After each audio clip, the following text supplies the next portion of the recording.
Hello, my lovelies. Hello. So first things first, we'll address the fact that this video is coming out on Wednesday evening instead of Tuesday evening because your girl ran out of spoons. It's as simple as that. Your girl ran out of spoons. So I was at the college yesterday getting my roots touched up, and with one thing or another, because I always let the girls do whatever somebody needs to do, I let them do for blow drying or whatever. So I ended up getting my roots touched up, a trim and a shampoo set. So I was there in the end for 4.5 hours, and by the time I got home yesterday I was absolutely wrecked. I was wrecked.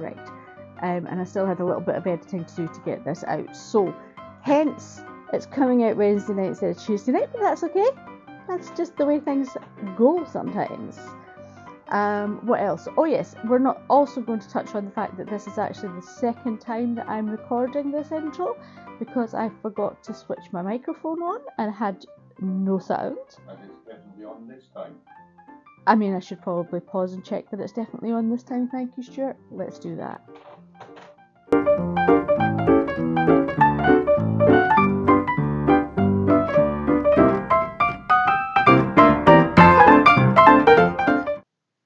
Huzzah! It's definitely on this time. Oh my goodness, it's so... What? My brain? Alvia, my brain. What have you done with it? Have you taken it? Yes, have you taken it?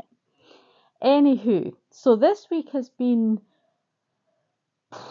a low energy week. Shall we go with that? We'll go with a low energy week. I've just not been quite so lively this week. So that being the case, I decided to concentrate on knitting and get Dad's waistcoat finished off and the buttons put on and parcelled up. So that's what I've decided to show you this week. I videoed sort of the last... Oh, I've got a little tickly here.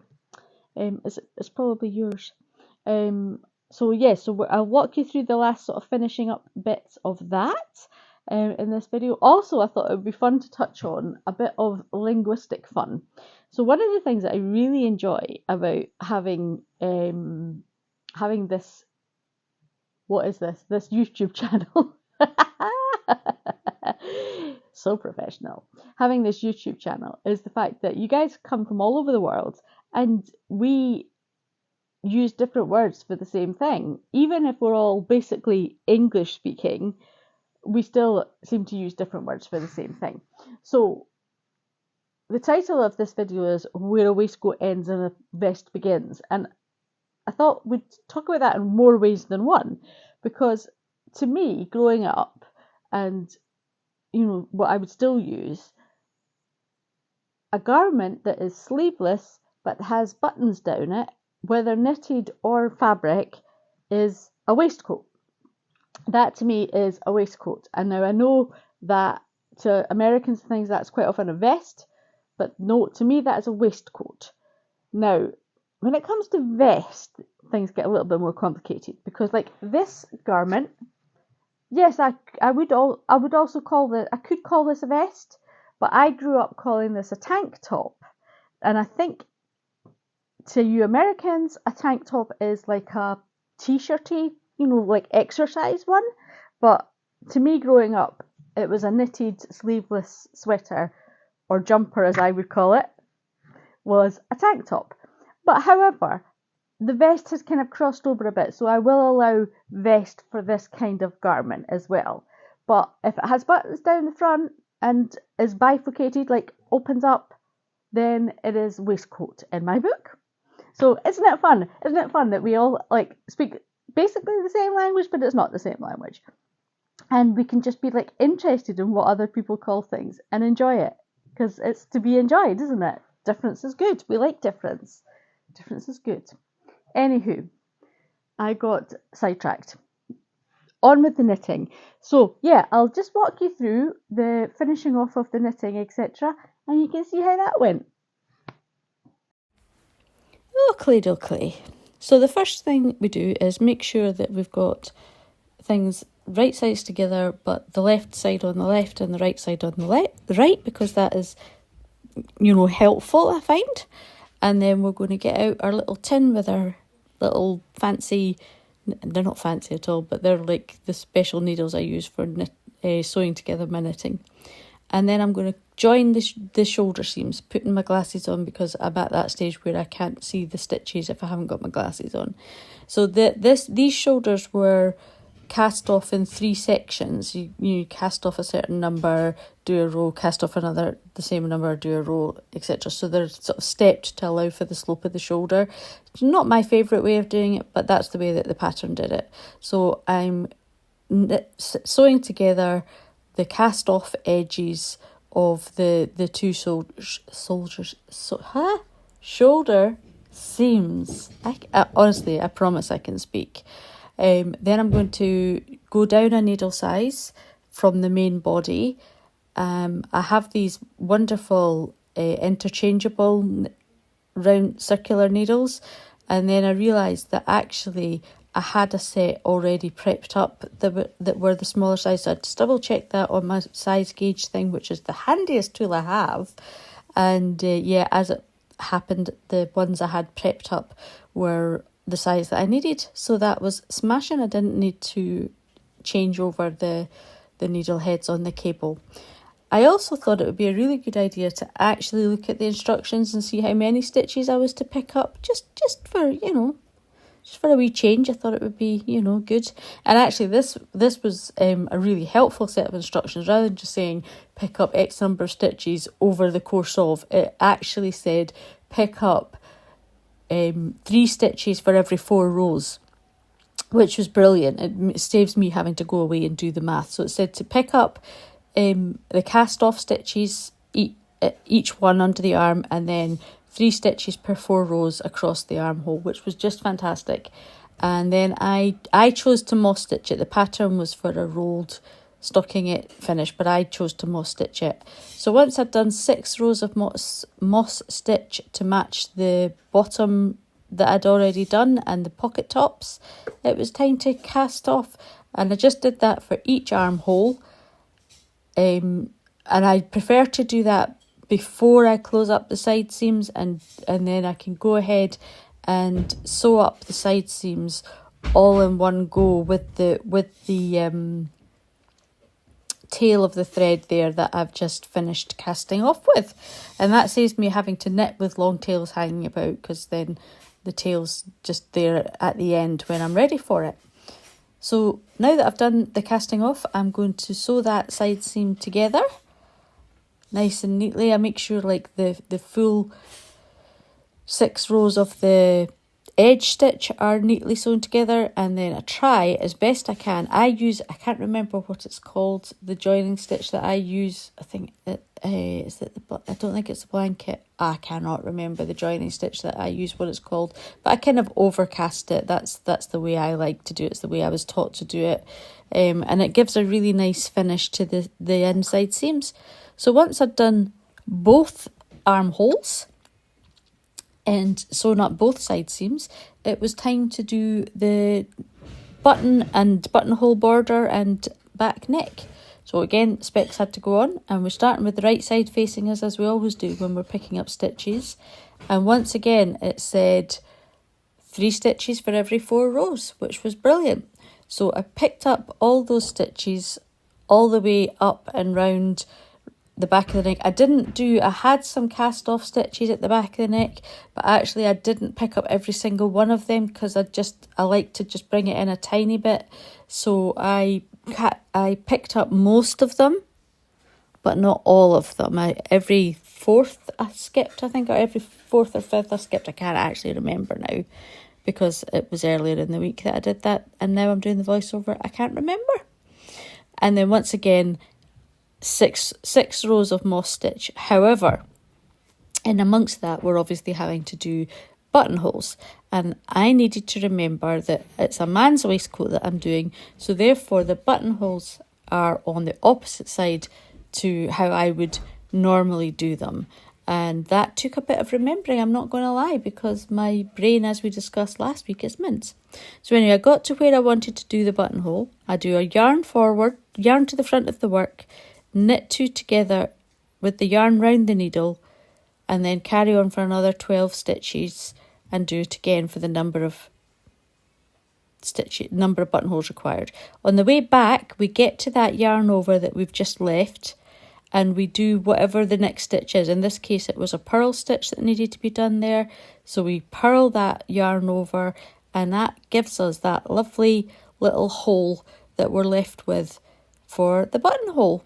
There's different ways of doing buttonholes. You can do bigger buttonholes with cast off stitches.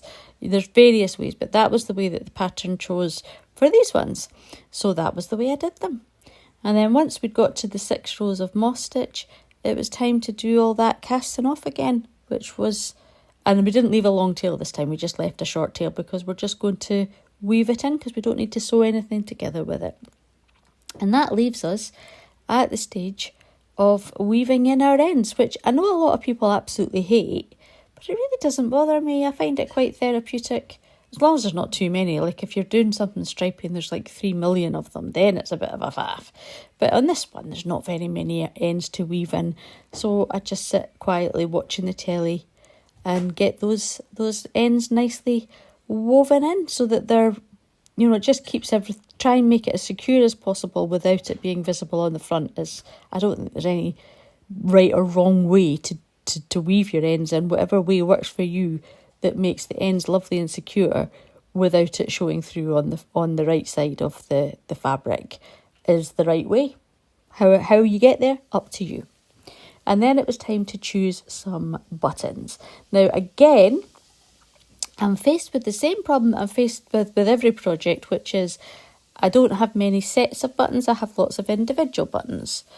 And as it would happen, I didn't have any sets of buttons that were the right size for the buttonholes. So I had to go through my whole button collection to try and find some matching buttons that were the right size. So what I did was I end up tipping out the whole button collection onto the table and just gradually going through it and seeing how many of each thing I have that's going to fit into the buttonhole.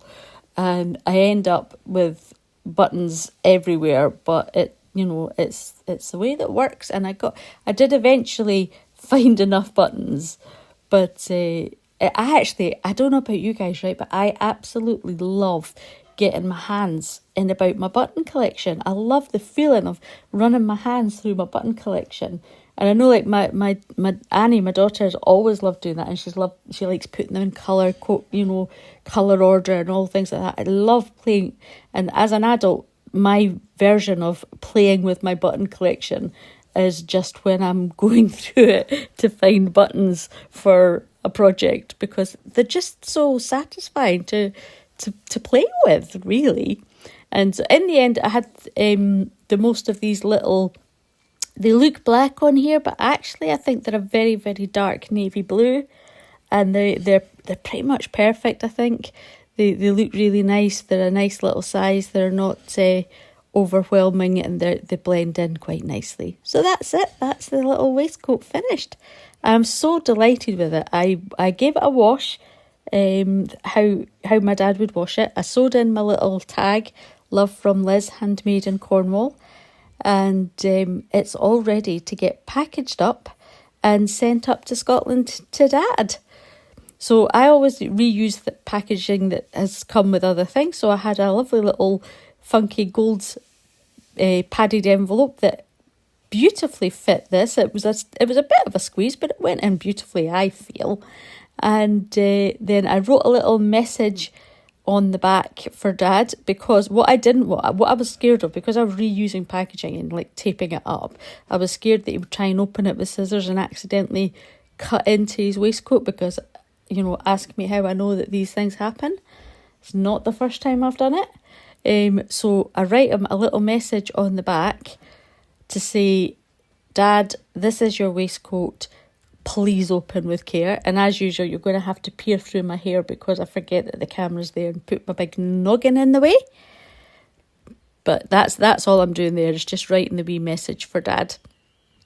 And then I will stick that onto the back of the envelope so that he doesn't just get his scissors out and cut into his lovely waistcoat, because that would be a terrible shame after all the work that I've put into it. I would not be best pleased. Poor Dad. Not that I don't trust him. I do trust you, Dad. Honest, I trust you. But I just thought I would make doubly sure. And then I write a dress on, and off it goes up to Scotland. And it arrived in Scotland really, really quickly. And I got a lovely message from Dad containing this lovely photograph and saying how much he loves it. So I'm absolutely delighted. So that was Dad's waistcoat. I'm sure you will agree with me, he looks very smart in it, he looks very handsome.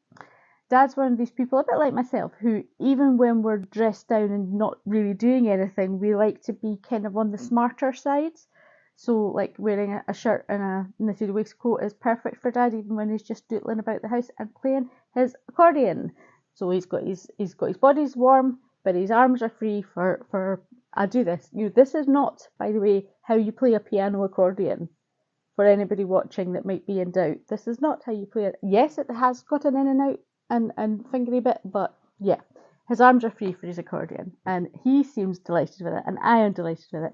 And he very kindly let me use his photograph, which Dad isn't a huge fan of having his photograph around, so I really appreciate that.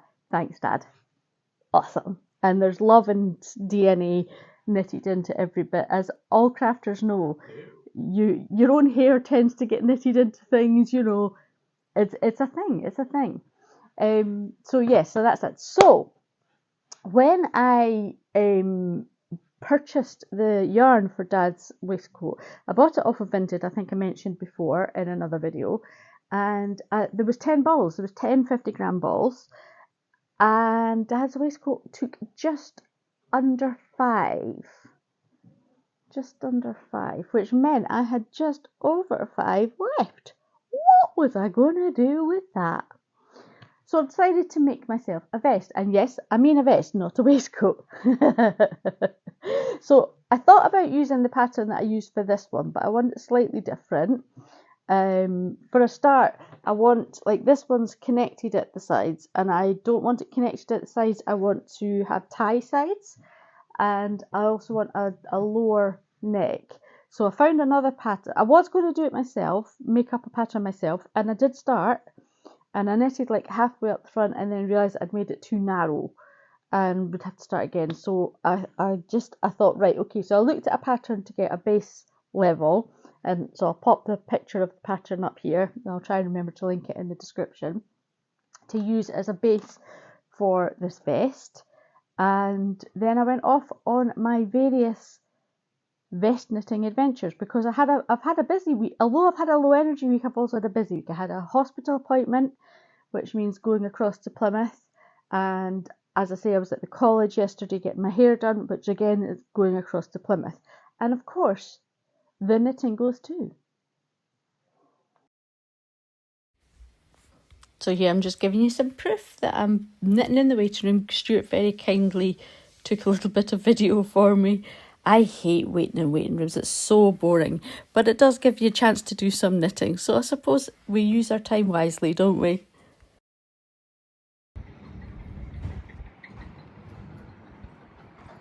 So when I say we're going across to Plymouth for things, this is what I mean. So we live on this side of the Tamar, across here that you're looking at, so we're on our way home, and Plymouth is on this side of the Tamar, and we go on this little car chain ferry. There's chains across the river, and we get pulled backwards and forwards. There's 3 ferries that run. You can see there's another 2 over there. I don't know if you can see it, it's a bit far away. And there's ferries that run backwards and forwards, and it looks like there's land all around, but there's not, because it actually turns a corner there. The river goes down there, and this is the River Tamar. So on that side it's Devon, and on that side it's Cornwall. So there you go.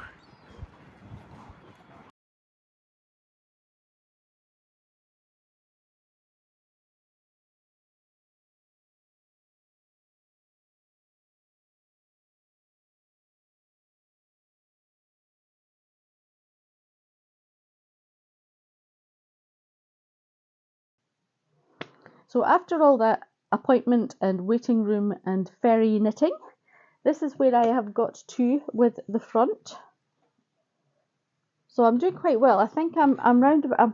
So I've got that's where the arm level is. I want to leave quite a. Sorry, I put that over my microphone. I want to leave quite a decent size armhole so that I can wear puffier sleeves and things. But I think I'm just drop the yarn on the floor. I think I'm about ready to start shaping the neck. And again, normally I wouldn't wear it such a high neck as this. This is kind of neither one thing or the other. I would either wear a higher neck or a more scooped neck or V-neck. Because this without a collar I find is a bit weird and it's not my favoured neckline, but it is what it is. And I wanted to wear it because look at this blouse. Look at how gorgeous this blouse is with the embroidery on the sleeves. I got this in one of our stops on the way home from Scotland at the beginning of August. I got this in a charity shop. It's from it still had its tags on and everything, and it's from a company called Sea Salt Cornwall. And it's beautiful linen blouse with embroidery, but it doesn't have a collar. Hence, no collar with this tank top. But I think I'm getting away with it. I think I've got enough going on that I'm getting away with it. But this neckline isn't my favoured neckline. So the pattern that I showed you that I'm doing the vest has a slightly more scooped neckline. But if I've got enough fabric left, I might actually turn it into like a turtleneck or a polo neck. I'll see how it goes. But I'm just at that stage ready for neck shaping. So I'll keep you posted over the next couple of weeks how I'm getting on with that. No doubt you will see it appear in a video at some point on my person. So that's it. That's where we've got to this week. Are you alright, Albia? You're just having a little stretch there. Yeah. I do my knitting sitting in my chair with this little one sitting on the back of the chair here like that. That's what she likes to do, just above my head. That's one of her always has been one of her favourite places since she was a tiny kitten. We've got photos of both of them just sitting on top. Yeah, they've always loved the back of this chair, and it's of course close to Mama, which is where they want to be. Although at the moment Fingers just wants to be outside and messing around all the time. She's a rascal. So that's it from me this week. As usual, I want to know what you guys have been up to this week. What has been bringing you joy? What have you been managing to accomplish?